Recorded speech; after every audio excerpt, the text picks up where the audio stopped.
வணக்கம் friends. Tamil golden ஸ்டோரீஸ்க்கு உங்கள வரவேற்கிறதுல நான் ரொம்பவே சந்தோஷப்படுறேன். வாங்க கதைக்குள்ள போலாம். நமது சேனலில் இன்று பார்க்க போகும் கதை இல்லறத்தில் துறவறம், இரண்டாவது பெற்றோர்.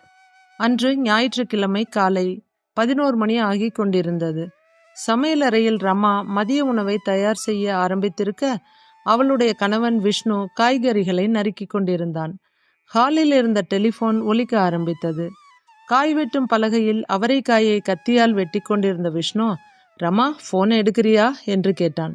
இல்லைங்க, நான் எண்ணெய் ஊற்றி கடுகு போட்டுட்டேன், அடுப்பை சிம்மில் வைக்க முடியாது, நீங்கள் போய் எடுங்க என்று சொன்னாள் ரமா. அவசரமாக கத்தியை அப்படியே வைத்துவிட்டு சேரை விட்டு எழுந்தவன் லுங்கியை மடித்து கட்டிக்கொண்டே வேகமாக டெலிஃபோனை நோக்கி நடந்தான். அழைப்பு முடிவதற்கு முன் ரிசீவரை கையில் எடுத்தவன் அதை காதில் வைத்து ஹலோ என்றான். எதிர்முனை மாமா, நான் சத்யன் பேசுகிறேன் என்றது. சத்யனின் குரலை கேட்ட விஷ்ணுவின் முகம் மலர்ந்தது. அந்த மலர்ச்சி குரலிலும் தெரிய, மாப்பிள்ள எப்படி இருக்கீங்க, பைரவி எப்படி இருக்கா, அம்மா நல்லா இருக்காங்களா என்று கேட்டான். நல்லா இருக்காங்க மாமா, எல்லாரும் நல்லா இருக்கோம் என்று சொன்னவன் அதற்கு மேல் பேசாமல் இருப்பதை பார்த்த விஷ்ணு, மாப்பிள்ள பைரவிக்கு கை நல்லாயிடுச்சா, வலி இல்லாம இருக்கா என்று கேட்டான். கை சரியாயிடுச்சு, வலி கம்மியாக தான் இருக்கு. இன்னும் கொஞ்ச நாளைக்கு கடினமான வேலை செய்யாமல் இருந்தா கை முழுசா நல்லா ஆயிடும். இல்லைன்னா பின்னாடி கைவலி கொஞ்சம் இருந்துக்கிட்டே தான் இருக்கும்னு டாக்டர் சொன்னாங்க என்றான் சத்யன். மாப்பிள்ள, பைரவி பக்கத்தில் இருந்தால் ஃபோன் அவகிட்ட கொடுங்க என்று விஷ்ணு கேட்க, மாமா, பைரவியும் அம்மாவும் எதிர் வீட்டு வளைகாப்புக்கு போயிருக்காங்க, வந்த உடனே பேச சொல்கிறேன் என்று சொன்னவன் மறுபடியும் தயங்கினான். மாப்பிள்ள, நீங்கள் ஏதோ தயங்குறாப்புல இருக்கு, எதுக்கு இவ்வளவு யோசனை, எதுவாக இருந்தாலும் தயங்காம சொல்லுங்க மாப்பிள்ள என்று ஊக்கம் அளித்தான் விஷ்ணு. மாமா, பைரவிக்கு கை நல்லா கூடிருச்சு, அதனால் அம்மா அவளை சமைக்கிறது, தண்ணி எடுத்துட்டு வர்றது, துணி துவைக்கிறதுன்னு எல்லா வேலையும் செய்ய சொல்லி கட்டாயப்படுத்துகிறாங்க. நான் அவளுக்கு ஏதாவது உதவி பண்ணலான்னு போனா ஆசை 60 நாள், மோகம் 30 நாளும்பாங்க. 1.5 வருஷம் ஆச்சு, உனக்கு இன்னும் முடியலையான்னு கிண்டல் பண்ணுற மாதிரி பேசுகிறாங்க. எப்போவுமே பொண்டாட்டி முந்தானையை பிடிச்சிக்கிட்டு தான் இருப்பியா அப்படின்னும் பேசுகிறாங்க. பேசுறது என்னையா இருந்தாலும் கேட்கிற பைரவி ரொம்பவே துவண்டு போயிடுறா என்று சத்யன் சொல்லிக்கொண்டே போக, மாப்பிள்ள, பைரவியை ஒரு 2-3 மாதத்துக்கு இங்கே அனுப்பி வைத்து விடுங்கள், அவ கொஞ்சம் ரெஸ்ட் எடுத்துக்கிட்டு வரட்டும் என்று விஷ்ணு சொன்னான். எதிர்முனையில் இருந்த சத்யனின் கண்களில் நீர் கோர்க்க ஆரம்பித்தது. சற்று தழுதழுத்த குரலில், மாமா, நான் உங்களுக்கு இதுக்காகத்தான் ஃபோன் பண்ணினேன், அதனால தான் அம்மாவும் பைரவியும் வெளியே போயிருக்கும்போது உங்களுக்கு கூப்பிட்டேன். நான் உங்ககிட்ட கேட்க நினைச்சத அப்படியே சொல்லிட்டீங்க, ரொம்ப நன்றி மாமா என்று சொல்லி கொண்டிருந்தவனை இடைமறித்தான் விஷ்ணு. என்ன மாப்பிள்ள, நன்றி அது இதுன்னு பெரிய பேச்செல்லாம் பேசிக்கிட்டு, பைரவி முதல்ல என்னோட தங்கச்சி, அதுக்கப்புறம்தான் உங்க மனைவி, இதுக்கு போய் எதுக்கு தயக்கம் நன்றி எல்லாம், அவங்க வீட்டுக்கு வரட்டும், நானே ஃபோன் பண்ணுறேன், நீங்கள் எதுக்கும் வருத்தப்படாதீங்க என்று சொன்னவன் ரிசீவரை அதனுடைய இடத்தில் வைத்துவிட்டு மறுபடியும் காய் வெட்டுவதற்காக வந்தான். ஃபோனை வைத்த சத்யன் தன்னுடைய அறையை நோக்கி நடந்தான். மனது ஒருபுறம் மகிழ்ச்சியாகவும் மறுபுறம் வருத்தமாகவும் இருந்தது. அன்று அந்த குடிகாரன் மட்டும் குறுக்கே வராமல் இருந்திருந்தால் இப்படி நடந்தே இருக்காது. அவர்களுடைய முதல் வருட திருமண நாளை முன்னிட்டு அவளுக்கு ஒரு புடவை எடுத்து தர விரும்பினான் சத்யன். ஆஃபீஸ் விட்டு வந்தவன் மனைவியை ஆசையோடு ஜவுளி கடைக்கு அழைத்து சென்று அவனுக்கு பிடித்த இளம் மஞ்சள் நிறத்தில் ஒரு அருமையான சேலையை வாங்கி அவளுக்காக கொடுத்தான். அதன் பிறகு திருமணத்துக்கு முன்பு அவன் மாலை நேரத்தில் எப்போதும் சிற்றுண்டி சாப்பிடும் கடைக்கு அவளை அழைத்து சென்றான்.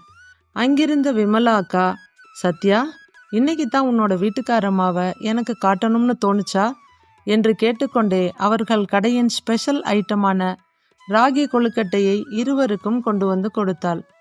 மிகவும் மகிழ்ச்சியாக சாப்பிட்டுவிட்டு விமலாவிடம் விடை பெற்று வீட்டுக்கு புறப்பட்டனர் சத்யன், பைரவி தம்பதியினர். வீட்டை அடைய இன்னும் 5 நிமிடமே இருந்தது. அப்போது சாலை ஓரத்தில் நடந்து வந்து கொண்டிருந்த ஒரு குடிகாரன் நிலை தடுமாறி இவர்கள் வண்டியில் வந்து விழ இவர்கள் இருவரும் கீழே விழும்படி ஆயிற்று. சத்யன் எவ்வளவோ முயன்றும் கீழே விழுவதை தடுக்க முடியவில்லை. வண்டி சக்கரத்தின் அடியில் பைரவியின் வலது கை மாட்டிக்கொள்ள எலும்பு முறிவு ஏற்பட்டது. சத்யன் வண்டியை விட்டு சற்று தள்ளி விழுந்ததால் அவனுக்கு சிறு சிறு சிராய்ப்புகளும் காயங்களும் ஏற்பட்டிருந்தது. அதன் பிறகு 2-3 இடத்தில் கட்டுக்கட்ட போய் கைவலி அதிகமானதுதான் மிச்சம். ஒரு எலும்பு முறிவு மருத்துவமனைக்கு சென்ற பின்தான் பைரவியின் கை சரியாக தொடங்கியது. என்ன செய்வது? இப்போதெல்லாம் அரைகுறையாக தெரிந்து கொண்டு பரம்பரை வைத்தியம் என்று சொல்லி பணம் சம்பாதிக்கும் கூட்டம் அதிகமாகிவிட்டது. நல்ல வேலையாக பைரவி சின்ன வயதாக இருந்ததாலும் நல்ல டாக்டர் கிடைத்ததாலும் அவளுடைய கையில் இருந்த எலும்புகள் நன்கு கூடிவிட்டன. இதையெல்லாம் எண்ணிக்கொண்டிருந்த சத்யன் அப்படியே கட்டிலில் படுத்து தூங்கிவிட்டான். இங்கே சமையலறையில் இருந்த ரமா, என்னங்க ஃபோன்ல யாரு என்று கேட்டாள். சத்யன் கூப்பிட்டு இருந்தாருமா என்று விஷ்ணு சொல்லி கொண்டிருக்கும் போதே, ஏங்க பைரவி எப்படி இருக்கா? கை நல்லா கூடிடுச்சா என்று கேட்டாள் ரமா. ஆவலுடன் கேட்டுக்கொண்டிருந்த மனைவியை பார்த்து, எலும்பெல்லாம் நல்லா சேர்ந்துடுச்சு போல, ஆனா வலிதான் இன்னும் இருக்கும்னு நினைக்கிறேன் என்று சொன்னான் விஷ்ணு. அவன் முடிக்கும் முன்பே, நீங்க நாளைக்கு ஆஃபீஸ்க்கு லீவ் போட்டுட்டு பைரவியை இங்கே கூட்டிட்டு வாங்க, ஒரு 2-3 மாசம் நம்ம வீட்டில் ரெஸ்ட் எடுக்கட்டும் என்று சொன்ன மனைவியை வியந்து போய் பார்த்தான் விஷ்ணு. இவள் எப்படி என் மனதை அப்படியே படுத்தி விடுகிறாள் என்று எண்ணியபடி அவள் முகத்தையே பார்த்து கொண்டிருந்தவன் சமையலறைக்குள் சென்று அவளை அணைத்து கொண்டான். என்ன, ஐயாவுக்கு மதிய சாப்பாடு வேணுமா வேண்டாமா என்று கேட்டபடி அவனை நோக்கி புன்னகையுடன் திரும்பினாள் ரமா. மதிய உணவு முடிந்ததும் விஷ்ணு சத்யனுக்கு ஃபோன் செய்து அவன் அம்மாவிடம் கொடுக்கும்படி கேட்டான். லைனில் வந்த பைரவியின் மாமியாரிடம் அவருடைய உடல்நிலை நலம் அனைத்தையும் விசாரித்தவன், அத்தை, எனக்கு டெல்லியில் ஒரு 3 மாதம் ட்ரைனிங் போட்டு இருக்காங்க. ரமா ஆஃபீஸ் போகணும். ஸ்கூல் விட்டு சாயந்தரம் வீட்டுக்கு வர்ற பிரவீன் ரமா வர்ற வரைக்கும் தனியாக தான் இருப்பான். அதனால் கொஞ்ச நாளைக்கு பைரவியை இங்கே அனுப்பி வைக்க முடியுமா? நான் நாளைக்கு அவளை வந்து கூட்டிட்டு வரட்டுமா என்று கேட்டான். அவன் குரலில் இருந்த பணிவையும் மரியாதையையும் கண்ட சத்யனின் அம்மா, என்ன தம்பி, இதுக்கெல்லாம் போய் கேட்கணுமா? இது உங்க வீடு, நீங்க எப்ப வேணாலும் வரலாம். ஆனா நீங்க அவசரமா டெல்லி கிளம்புறதுனால உங்களோட மற்ற வேலைகளை பாருங்க. பைரவிய நானே சத்யன் கூட அனுப்பி வைக்கிறேன் என்று உடனே சம்மதித்தாள். சரிங்க அத்தை, ரொம்ப சந்தோஷம் என்று சொல்லி ரிசீவரை வைத்த கணவனுக்கு நெட்டி முறித்தாள் ரமா. மறுநாள் விஷ்ணுவும் ரமாவும் அலுவலகத்திலிருந்து வந்த சிறிது நேரத்திற்கெல்லாம் சத்யனும் பைரவியும் ஆட்டோவில் வந்து இறங்கினர். சத்தம் கேட்டு ஓடி வந்த விஷ்ணுவின் மகன் பைரவியை கட்டிக்கொண்டு, எப்படி இருக்கீங்க அத்தை என்று கேட்டுக்கொண்டிருந்தான். அன்பாக அவனுடைய தலையை தடவி கொடுத்த பைரவி, அத்தை நல்லா இருக்கேன் பிரவீன் என்று சொல்லியபடி அவன் கையை பிடித்து கொண்டு வீட்டுக்குள் நுழைந்தாள். வெளியே வந்த ரமா தன் மகனையும் பைரவியையும் ஒரு சேர கட்டிக்கொண்டு, கை எப்படி இருக்கு பைரவி என்று கேட்டவள் அவளுடைய வலது கரத்தை மென்மையாக பற்றினாள். கை எலும்பு எல்லாமே கூடிருச்சு அண்ணி என்று சொன்னவளை மெதுவாக அழைத்து வந்து சோஃபாவில் உட்கார வைத்தாள் ரமா. சத்யனும் விஷ்ணுவும் ஆட்டோவிற்கு பணம் கொடுத்துவிட்டு உள்ளே வந்தனர். வாங்க சத்யன் என்று மகிழ்ச்சியோடு வரவேற்ற ரமா அவர்களுக்கு காஃபி எடுத்து வருவதற்காக உள்ளே சென்றாள். கை கொடுப்பதற்காக விஷ்ணு தன் கையை நீட்ட தன் 2 கைகளாலும் விஷ்ணுவின் கையை நெகிழ்ச்சியுடன் பற்றினான் சத்யன். முதுகில் தட்டி கொடுத்தபடி சத்யனை உட்கார வைத்துவிட்டு தானும் உட்கார்ந்தான் விஷ்ணு. காஃபி முடிந்ததும், மாமா என்ன திடீர்னு டெல்லி ட்ரைனிங், எப்ப கிளம்பணும் என்று கேட்டபடி விஷ்ணுவை பார்த்தான் சத்யன். அவர்களுடைய எதிர் சோஃபாவில் பைரவியுடன் உட்கார்ந்திருந்த ரமா கண்களை சிமிட்டி, டெல்லியா, உங்க மாமாவா என்று சொல்லி புன்னகைத்தாள். நான் எங்கேயும் போகல மாப்ள, பெரியவங்க கிட்ட எதையும் அதிகாரமா கேட்காம ஒரு உதவியா கேட்டா அவங்க உடனே ஒத்துக்குவாங்க. அவங்க எதிர்பார்க்கறதெல்லாம் வயசாக வயசாக எல்லோரும் அவங்கள மதிக்கணும், முக்கியத்துவம் கொடுக்கணும் என்கிறது மட்டும்தான். அதுக்காகத்தான் நான் அத்தைக்கிட்ட அப்படி சொன்னேன் என்று சொன்னவனை ஆச்சரியத்துடன் பார்த்தான் சத்யன். என் அண்ணா யாரோட மனசையும் ஈஸியா கொள்ளடிச்சிருவாரு என்று சொல்லி சந்தோஷமாக சிரித்தாள் பைரவி. ரமாவும் விஷ்ணுவும் அலுவலகம் சென்றுவிட, பிரவீனும் ஸ்கூலுக்கு சென்றுவிட, பைரவிக்கு பகல் பொழுவது முழுவதும் ஓய்வுதான். அன்பான சூழ்நிலையும் பிரியமான உறவுகளும் அவள் அழகை மேலும் மெருகூட்டின. பைரவியின் கணவன் சத்யன் மிகவும் அன்பானவன்தான். ஆனால் அவனுடைய அம்மாதான் ஆரம்பத்திலிருந்தே பைரவியை பங்காளி போல பார்க்க ஆரம்பித்திருந்தார். எதற்கெடுத்தாலும் அவளுடன் போட்டி போடுவது, எதிலும் குற்றம் கண்டுபிடிப்பது என்று இருந்தாள்.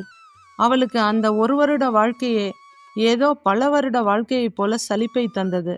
ஆனால் அண்ணன் வீட்டில் வந்து 2 மாதம் ஆனதே தெரியவில்லை. அத்தை அத்தை என்று சுற்றி வரும் பிரவீனின் குறும்பும் விளையாட்டும் பைரவியை சின்ன குழந்தையாக மாற்றியிருந்தது.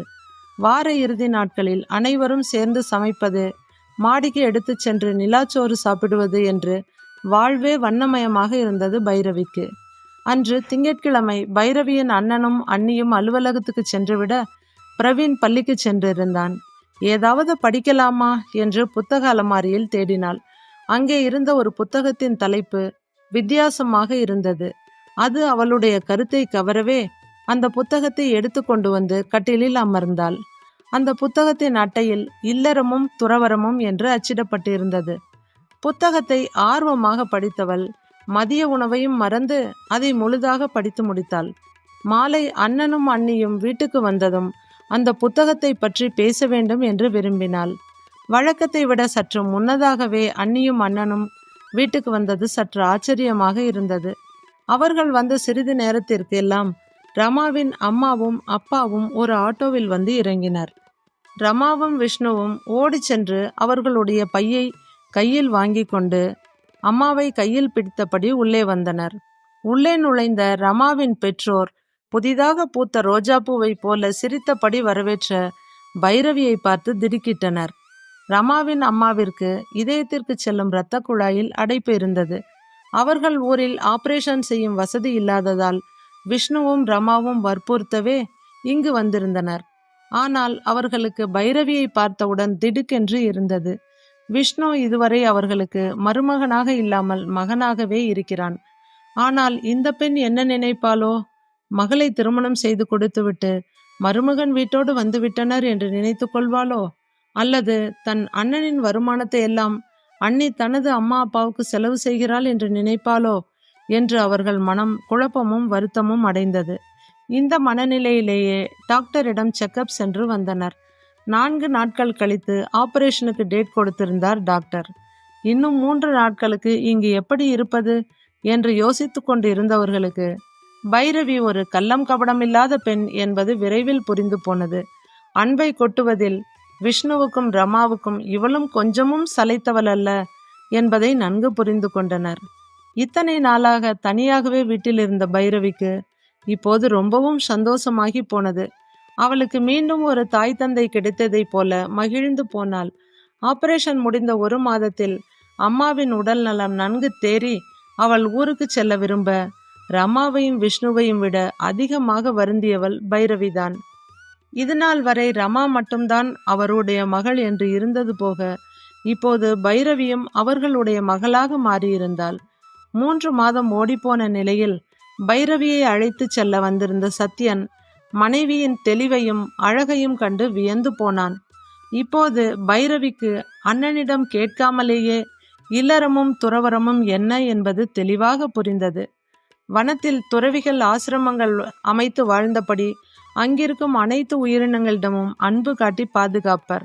இல்லறத்தில் இருப்பவர்களோ தன் சுற்றத்தையும் அரவணைத்து அவர்களை பேணி காப்பர். எனவே இல்லறமும் துறவரமும் வேறு வேறு அல்ல, இரண்டும் ஒன்றுதான். இடம்தான் வேறுபடுகிறதே தவிர மனிதர்களின் மனங்கள் அல்ல. நம் மனதில் இடம் கொடுத்தால் இருப்பது எந்த இடமாக இருந்தாலும் எல்லோருக்கும் இனிமையாகும் என்று புரிந்து கொண்டவள் இல்லறத்தில் துறவரம் காணும் தன் அண்ணனிடமும் அண்ணியிடமும் விடைபெற்று தன் கணவனுடன் புறப்பட்டு சென்றாள். இந்த உலகில் வாழ்பவர்கள் அனைவரின் நோக்கமும் தானும் நலமுடன் வாழ்ந்து மற்றவர்களையும் நலமோடு வைத்துக் கொள்வதாக இருக்க வேண்டும். இந்த உலகம் அனைத்து உயிர்களுக்கும் சொந்தமானது. எனவே அனைத்து உயிர்களும் இன்புற்று வாழ வழி அமைப்போம். கதையை கேட்ட படித்த அனைவருக்கும் நன்றி. கதை பிடித்திருந்தால் லைக் செய்து நமது சேனலை சப்ஸ்கிரைப் செய்து கொள்ளுங்கள். நன்றி, வணக்கம்.